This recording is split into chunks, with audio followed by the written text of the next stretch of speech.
سعودی عرب شکایت پر سفیر سمیت سفارت خانے کے 6 اہلکاروں کو واپس بلانے کا حکم جاری کر دیا گیا۔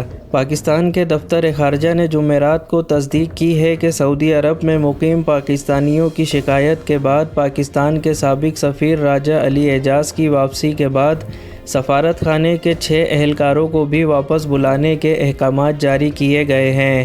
ترجمان دفتر خارجہ زاہد حفیظ چودھری نے اسلام آباد میں بریفنگ کے دوران ایک سوال کے جواب میں بتایا کہ ریاض میں پاکستانی سفارت خانے کے خلاف شکایت کے بعد وزیر اعظم کی جانب سے انکوائری کا حکم دیا گیا اور اعلیٰ سطح انکوائری کمیٹی قائم کر دی گئی ہے۔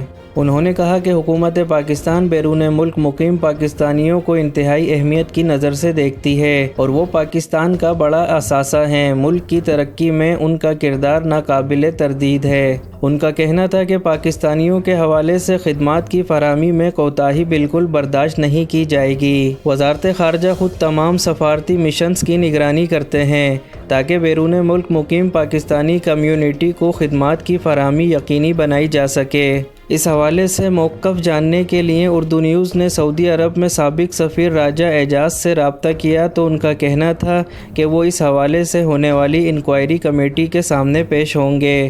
اردو نیوز کے ذرائع سے یہ بھی معلوم ہوا ہے کہ پاکستانی سفارت خانے کے اہلکاروں کے خلاف متعدد شکایتیں وزیر اعظم کے سٹیزن پورٹل پر موصول ہوئی تھیں۔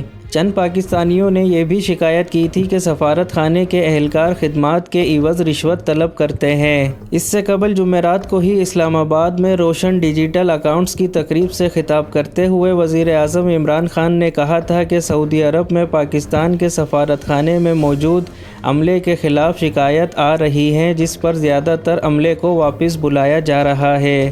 وزیر اعظم کا کہنا تھا کہ مجھے پتہ چلا ہے کہ سعودی عرب میں ہمارے سفارت خانے نے پاکستانی کمیونٹی کا جتنا خیال رکھنا چاہیے تھا اتنا خیال نہیں رکھا ہے۔